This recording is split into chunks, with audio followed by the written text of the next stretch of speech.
Single-player games are dying. We're told that they're unprofitable and impossible to make in today's economy, even with the backing of major brands. The shuttering and restructuring of multiple studios in the past decade who specialized in making these kinds of games have only given more credibility to this statement.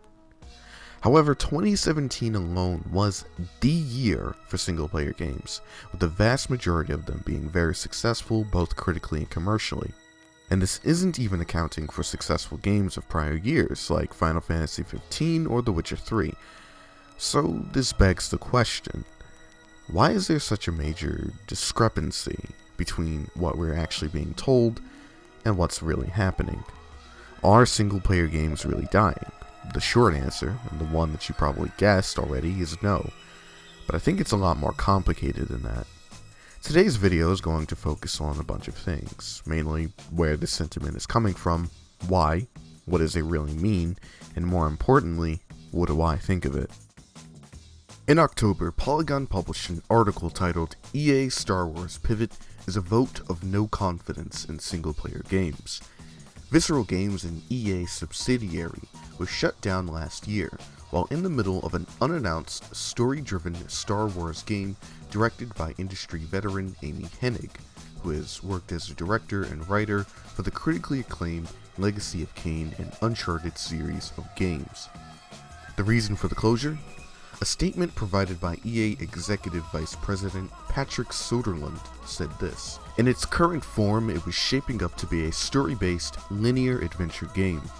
Throughout the development process, we've been testing the game concept with players, listening to the feedback about what and how they want to play, and closely tracking fundamental shifts in the marketplace. It's become clear that to deliver an experience that players will want to come back to and enjoy for a long time to come, we needed to pivot the design." Visceral Games, originally known as EA Redwood Shores, was first opened in the late 90s and were responsible for making licensed games for the publisher, with the occasional sports game thrown in.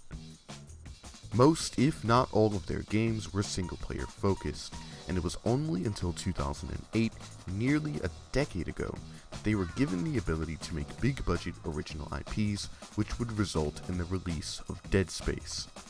Just a few months prior, in April, Xbox head Phil Spencer did an interview with The Guardian on the decreasing viability of single-player games, saying this: "The audience for those big story-driven games, I won't say it isn't as large, but they're not as consistent.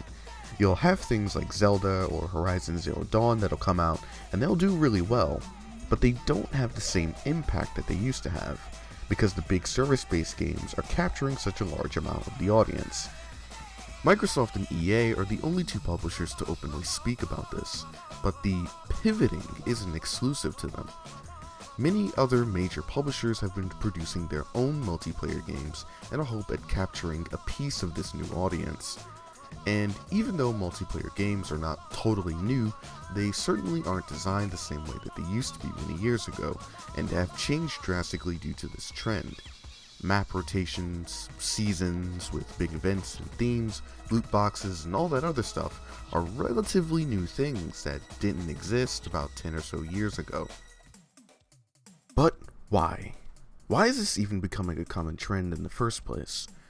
To make any sense of it all, we need to go outside the gaming world and take a look at the tech industry at large. Over the past several years, companies have been going through a gradual shift towards providing their products as continual services rather than one-time purchases. It's worth mentioning that most software as a service, or SaaS,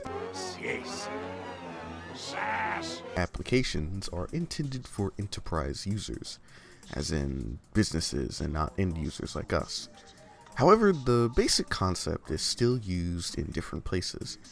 A good example of this would be things like Netflix or Spotify. You pay the companies X amount of money every month for access to an overwhelming amount of content on demand. However, the catch is that you're essentially paying to rent this stuff, as you don't really own it in the same way that you do a physical DVD or music album. For many decades, console and PC games have been something that you spent money on once, and that was it. But with this new economic trend arising and proving to be very successful, publishers have become enticed by the prospect of getting you to not just play longer, but to pay longer. And the easiest way to do this has been through multiplayer games, which have not only dominated sales charts, but have been some of the highest grossing games for the past couple years. As I mentioned before, a big motivator for this shift away from big budget single player games to multiplayer games is due to the latter bringing in far more money than the former. But I do think that executives are getting the wrong message from this. Yes, it's true that multiplayer games are very popular, but that doesn't exactly mean that a significant portion of the market have shifted entirely towards that, or that multiplayer games is all people play. Multiplayer games being big and popular isn't at all new. Fighting games and first-person shooters have been bringing together gamers across the country and beyond since the 90s and laid down the foundations of today's competitive gaming and esports scenes. But despite this, they never really once overshadowed their single-player counterparts. Both styles of games, in fact, coexisted very well. Even some games that are known very well for breaking ground in the multiplayer side, like StarCraft and the Bungie Halo games, were also just as well known for their engaging story modes and campaigns. So I don't see any reason why the two can't simply coexist, even when players actively demand it. But if single player games are apparently not bringing in as many people as they used to, then why? Going back to the Polygon article, they mention a few notable AAA games from 2016 and 2017 that underperformed: Dishonored 2, Prey, Watch Dogs 2, and Deus Ex: Mankind Divided. But the problem here is that the article gives the impression that these games failed simply because they were single-player games, and that gamers just weren't interested, which really isn't telling the whole truth. Dishonored 2's PC release was fraught with performance issues, as gamers with even the most high-end of specs couldn't play the game at a reasonable frame rate, and it took at least a month of patching to fully fix. In Prey's case, the issue lied mainly in the choice of name, as many gamers, myself included, were quick to bring up that it shares its name with the 2006 first-person shooter Prey. This isn't purely a coincidence, as Bethesda currently owns the Prey series, and actually cancelled Prey 2, its original sequel, a few years prior, the reasons for why shrouded in rumors of corporate meddling. During its reveal, a lot of people were just simply upset that Bethesda would cancel such a promising game that was rumored to be nearly complete, by the way, and then resurrect it with something entirely different. Most people were already heavily disappointed by the first Watch Dogs, which was hyped up by Ubisoft as being the next-gen game and a premier title for the PlayStation 4, and unfortunately turned out to be mediocre. Even though this sequel is said to be a massive improvement in every way, simply too many people were burned by the hype from the first game to give it a second chance. Deus Ex: Mankind Divided, a game that I've spoken about at length on my blog, had numerous problems outside the game, such as its infamous augment your pre-order event, where the more pre-orders the game received, the more bonuses that would be unlocked, problems with the PC port at release, DLC weapon packs that can only be used once in an attempt to encourage players to buy the microtransactions, and more importantly, the gutted story with a beginning and an end that feel very abrupt and unexplained. Even if you were to pin a product's underperformance on a general lack of consumer interest, there's almost always reasons backing why consumers weren't interested in the first place, and games are simply no exception. So far, there's only been two big companies that have come out openly against single-player games: Microsoft and EA, which is a very interesting combination. Interesting because both companies have one major thing in common: Both of their single-player games have been underperforming badly, both critically and commercially, for the past half-decade. Pretty much anything Microsoft has these days that isn't Halo and Gears and Forza is MIA, and the first two aren't nearly as popular, or in the case of many fans' perspective, not nearly as good, as they used to be a decade ago. EA's offerings like Mass Effect Andromeda, Mirror's Edge Catalyst, Dead Space 3, Dragon Age Inquisition, and many more were met with apathy at best and mockery at worst.